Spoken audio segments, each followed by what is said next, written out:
कामाच्या उद्घाटनाने लोकार्पणाच्या निमित्ताने महाराष्ट्र राज्याचे माजी कॅबिनेट मंत्री, या भागाचे लोकप्रिय असे खासदार, राष्ट्रवादी काँग्रेस पक्षाचे प्रदेशाध्यक्ष सन्मान्य तटकरे साहेब, उपस्थित असलेल्या नगराध्यक्ष मॅडम, मंचावर उपस्थित असलेले महायुतीचे म्हणजे आमचे भारतीय जनता पक्ष, राष्ट्रवादी काँग्रेस, शिवसेनेचे सर्व प्रमुख पदाधिकारी, मान्यवर, उपस्थित असलेले माझ्या महाराष्ट्र मेरीटाईम बोर्ड आणि बंदर खात्याचे सर्व अधिकारी, उपस्थित असलेले सर्व तरुण मित्रांनो, आज आपल्या मुरुड जंजिराच्या इकडचा जो प्रवासी जेटीचा जो 111 कोटीचा जो हा प्रकल्प आहे, जो आमच्या बंदर खातं आणि महाराष्ट्र मेरीटाईम बोर्डच्या माध्यमातून आज पूर्ण केलेला आहे, त्याच्या लोकार्पण उद्घाटन सन्मान्य सुनील तटकरेजींच्या हस्ते झालेलं आहे, असं मी सर्वात प्रथम इथे जाहीर करतो. तटकरे साहेबांच्या नंतर भाषण करणं हे कितीही या प्रोटोकॉल नावाची नाटकं असली तरी माझ्यासाठी तसं अडचणीचं आहे. कारण का तटकरे साहेब, आमचे वडील राणे साहेब आणि तटकरे साहेबांचं महाराष्ट्राच्या आणि देशाच्या राजकारणामध्ये एक मोठं नाव आहे आणि आमच्यासारखे असंख्य तरुण त्यांच्याच नेतृत्वात आणि मार्गदर्शनाखाली आज महाराष्ट्रामध्ये काम करत आहेत. आणि म्हणून साहेब आज इथे आले, आमचे भारतीय जनता पक्षाचे, राष्ट्रवादी काँग्रेसचे, आमच्या नगराध्यक्षताई, जिल्हा परिषद सदस्य सगळे एकत्र मिळून हे आता अतिशय महत्वाच्या अशा प्रकल्पाचं आपण आज भूमिपूजन किंबहुना लोकार्पण आपण केलेलं आहे. मला आठवतं काही दिवसा अगोदरपासून काही आमचे पत्रकार मित्र, काही आमचे इलेक्ट्रॉनिक चॅनल बातमीच्या दृष्टिकोनातून जी जागरूकता आणली पाहिजे, ते ह्या भागामध्ये येणारे जे पर्यटक आहेत, प्रवासी आहेत, त्यांना जी गैरसोय होत होती, काही अपघात होत होते, त्याच्यामुळे त्यांनी बातम्या राज्यभर प्रसिद्ध केल्या आणि म्हणून आजचा हा कार्यक्रम त्या दृष्टिकोनातून अतिशय महत्वाचा आहे. आज राज्याचे आदरणीय मुख्यमंत्री देवेंद्र फडणवीस साहेब आणि आमचे दोन्ही उपमुख्यमंत्री शिंदे साहेब आणि पवार मॅडम यांच्या नेतृत्वात आमचा बंदर खातं आज या राज्यामध्ये प्रामुख्याने 877 किलोमीटर असलेली आपली ही किनारपट्टी, ह्याला आम्ही विकसित कसं करू शकतो, रोजगाराची संधी कशी आम्ही उपलब्ध करू शकतो आणि त्याचबरोबर पर्यटनाला चालना कशी देऊ शकतो, या दृष्टिकोनातून असंख्य प्रकल्पांचे आम्ही नियोजन केलेलं आहे आणि त्या पद्धतीने एक एक पूर्णत्व घेऊन चाललेलं आहे. तटकरे साहेबांनी मी आवर्जून उल्लेख करेन की मी या खात्याचा मंत्री झाल्यानंतर खात्यामध्ये असलेली अखर्चित निधीवर पहिलं मी लक्ष घातलं. प्रकल्प आपण सगळेजण प्रस्तावित करायचो, पण यात ते प्रकल्प पूर्ण व्हायचे नाही, निधी तिथे पडून असायची आणि दरवर्षी जेव्हा आम्ही सागरमालाच्या निमित्ताने पैसे मागायला जायचो किंवा आमचे अजितदादा पवार साहेब जेव्हा अर्थमंत्री होते, तेव्हा सर्वात पहिलं बोट ठेवलं जायचं की गेल्या वर्षीची निधी तुम्ही खर्च केली नाही, तर या वर्षी तुम्ही का मागायला येता, हा सर्वात पहिला प्रश्न असा आहे. आणि म्हणून आम्ही खाता म्हणून, डिपार्टमेंट म्हणून आम्ही एवढं निश्चित केलं की असलेले जेवढे प्रकल्प आहेत, त्याच्या जेवढी अडचणी आहेत, दर महिन्याला तटकरे साहेब आम्ही एकदा महाराष्ट्र मेरीटाईम बोर्ड म्हणून बसतो आणि त्या प्रकल्पाला चालना देण्यासाठी, पूर्ण करण्यासाठी जी काय ताकद लागेल, जे काय अडीअडचणी आहेत, ते सगळे दूर करून हे प्रकल्प योग्य वेळी चालू करण्याच्या दृष्टिकोनातून आम्ही हे सगळे आमच्या डिपार्टमेंट म्हणून आम्ही काम करतो. आणि म्हणून खात्याच्या प्रत्येक अधिकाऱ्याला माहिती आहे की महिन्यातून एकदा मंत्री महोदयांना आणि त्यांच्या प्रमुख अधिकाऱ्यांना उत्तरं द्यायची आहे आणि म्हणून कुठेही चालढकल होत नाही. आणि म्हणून जेवढे प्रकल्पाची आपण इथे अपेक्षा ठेवत आहात, आज इथे हा प्रकल्पाचं लोकार्पण झालेलं आहे.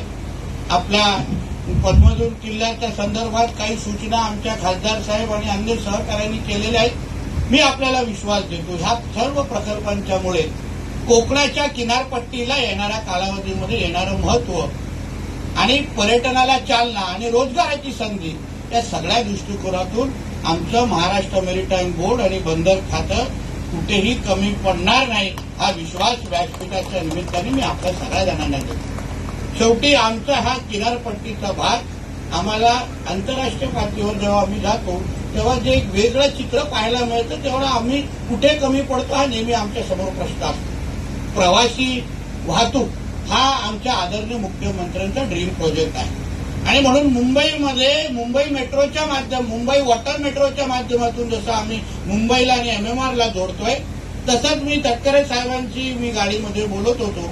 रायगड, सिंधुदुर्ग, रत्नागिरी हे तीनही जिल्हे येणाऱ्या कालावधीमध्ये जसं आपण रस्ता आहे, रेल्वे आहे तसं जलवाहतुकीच्या माध्यमातून आपण जोडायचं, जेणेकरून व्यापार असेल, पर्यटन असेल, मोठ्या प्रमाणामध्ये आपल्याला या निमित्ताने चालना मिळेल. आणि आता तर काही दिवसा अगोदर जसं आदरणीय पंतप्रधानांनी आवाहन केलं आहे की बाहेरगावी आता आपल्याला जायचं सगळे कार्यक्रम रद्द करायचे आहेत. म्हणजे आपलं डोमेस्टिक टुरिझम म्हणजे देश अंतर्गत असलेल्या पर्यटनाला चालना आता मोठ्या प्रमाणामध्ये भेटणार आहे.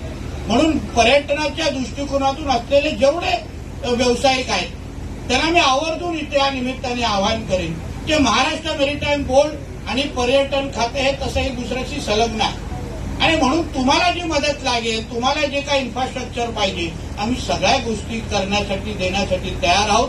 आम्ही कुठे वेळ कमी पडणार नाही.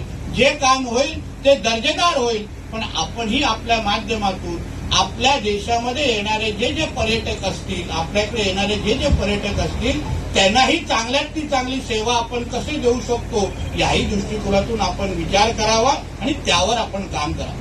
आणि एक शेवटी जाता जाता एक मुद्दामून आव्हानही या निमित्ताने मी करणार आहे. आदरणीय पंतप्रधानांनी काल जसं 7 वेगवेगळे अपील केलेले आहेत, आवाहन केलेले आहेत, त्याच्यामध्ये एक महत्वाचं जे आव्हान आहे की डिझेल पेट्रोलचा कमीतचा कमी वापर आणि गाड्यांचा कमीतचा कमी वापर.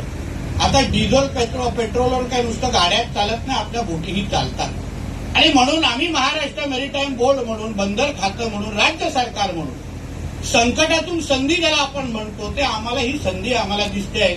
जिथे आज आपण बोट, आता आम्ही ज्या बोटीतून आलो ते आमचा जो काही बंधू आहे त्याला सर्वात जास्त महिन्याचा खर्च हे डिझेल आणि पेट्रोलचा. त्याचे ते व्यावहारिक आजच्या काळामध्ये होणार नाही आणि आंतरराष्ट्रीय पातळीवर युद्ध परिस्थिती असल्यामुळे येणारा जो आव्हानात्मक काळ आहे त्याच्यामध्ये बोट मालकांनी, मच्छीमार बांधवांनी त्या बोटी इलेक्ट्रिक करण्याच्या दृष्टिकोनातून पावलं उचलावी हे मुद्दामून ह्या निमित्ताने मी तुम्हाला आवाहन करणार आणि नुसतं आवाहन करणार नाही, पण त्याला लागणारी जी मदत म्हणजे उदाहरण तुम्हाला कर्ज म्हणून ज्या बँकेतून, उदाहरण रायगड सहकारी कोऑपरेटिव्ह बँक असेल, मुंबई जिल्हा बँक असेल, त्या सगळ्या बँकेशी आम्ही चर्चा करायला तयार आहोत.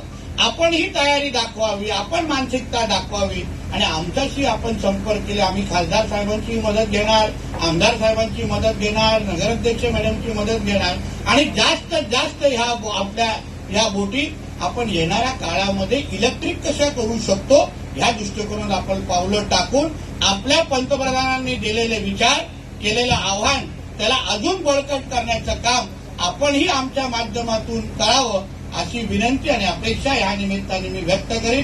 परत जाता जाता संबंधित कॉन्ट्रॅक्टर असतील, त्यांचे सहकारी असतील, महाराष्ट्र मेरीटाईम बोर्डचे आमचे मिटकर असतील आणि माझे सर्व सहकारी, त्यांनी अतिशय चांगलं कोऑर्डिनेशन आपसामध्ये केलं. चांगल्या दर्जाचं काम आपण या निमित्ताने केलेलं आहे. स्ट्रक्चरल ऑडिट पासून सगळं काम चांगलं केलेलं आहे, कारण शेवटी त्यांना माहिती आहे मंत्री कोण आहे. स्ट्रक्चरल ऑडिट हे मीही माझ्या माध्यमातून करतो आणि म्हणून त्यांचं स्ट्रक्चर ऑडिट आणि माझं स्ट्रक्चर ऑडिट आणि त्याच्यामध्ये जर साम्य झालं नाही तर अडचणीचा काळ येऊ शकतो हे त्यांना चांगल्या पद्धतीने माहिती आहे आणि म्हणून एक दर्जेदार काम केल्यामुळे मी मिटकरजी, कॉन्ट्रॅक्टर, माझ्या सगळ्या डिपार्टमेंटचं मनापासून मी अभिनंदन करतो. जाता जाता जे आमच्या तटकरे साहेबांनी उल्लेख केला, कायदा आणि सुव्यवस्था राखणं एक बाजूला असेल, पण आमच्यासारखे जे आंदोलनातून मोठे झालेले कार्यकर्ते त्यांची जरा मदत घ्या. आमच्या शब्दाला थोडं वजन आहे आणि आम्ही तसंच राज्यातले सगळ्याच कार्यक्रम करणाऱ्या लोकांना अतिशय जवळून ओळखतो, म्हणून आमचाही थोडा उपयोग करून घ्या. आणि अशी परिस्थिती आमचं महायुतीचं सरकार असताना, आमचे देवाभाऊ मुख्यमंत्री आणि गृहमंत्री असताना परत येता कामा नये. ही जबाबदारी इकडच्या संबंधित पोलिसांवर सोडून मी आणि तटकरे साहेब जाणार आहोत. लागणारी सगळी मदत सहकार्य करण्यासाठी आम्ही तयार आहोत. परत आम्ही गेल्यावर लगेच तुम्ही आवाहन करा. पर्यटक इथे येऊन दे. उद्याचा दिवस ऐतिहासिक दृष्टिकोनातून अतिशय महत्वाचा दिवस आहे. आमच्या महाराजांची, शंभूराजांची जयंती आहे. म्हणून त्या दिवशी असं मोकळं आम्हाला दिसता कामा नये. आम्हाला म्हणून या दृष्टिकोनातून तुम्ही पावलं उचलावी एवढं आवाहन तुम्हाला या निमित्ताने करतो. परत एकदा तटकरे साहेब आणि सगळे जे आमचे भारतीय जनता पक्ष, राष्ट्रवादी काँग्रेस, शिवसेनेचे मान्यवरांचं मी खात्याचा मंत्री म्हणून आपल्या मनापासून आभार मानतो. इथेच थांबतो. जय हिंद, जय महाराष्ट्र. धन्यवाद साहेब.